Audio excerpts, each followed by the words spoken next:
এখন আমি আপনাদের সামনে 2.5 পাউন্ডের একটি নিরামিষ কেক ডেকোরেশন শেয়ার করছি। নিরামিষ এই কেকটা ডেকোরেশন করে নেওয়ার জন্যে আমি লাভ শেপের 2টি কেক করে নিয়ে ক্রিম দিয়ে মোটামুটি করে কভার করে নিয়েছি। যেহেতু সবটা কেক আমি ডিজাইন করে কভার করে নিব, এর জন্যে খুব ভালো করে ফিনিশিং করিনি, কারণ আমি ক্রিম দিয়ে সবটা কেক ডিজাইন করে নিব। আমার সাথে থেকে দেখে নিন আমি কেকটা কিভাবে সুন্দর করে ডিজাইন করে নিয়েছি।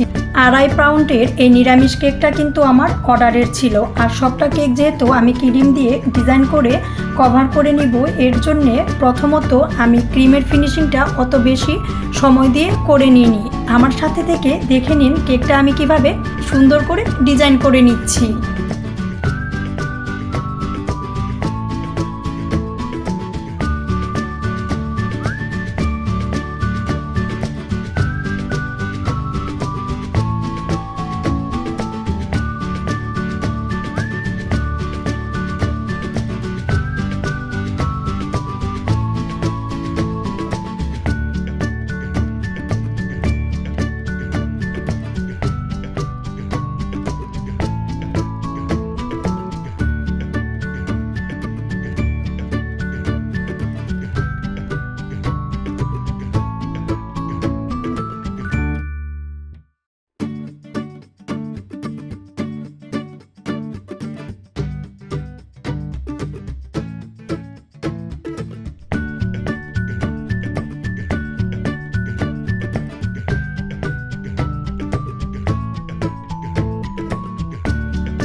আমি কিন্তু সুন্দর করে ডিজাইন করে নিচের দিকের সম্পূর্ণটা কেক কভার করে নিয়েছি।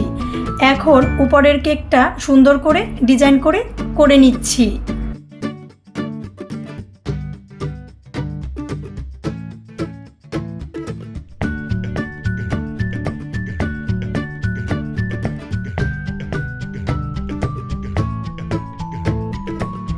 যেহেতু এটা একটা বার্থডে কেক ছিল, এর জন্যে হ্যাপি বার্থডে লিখে নিয়েছি।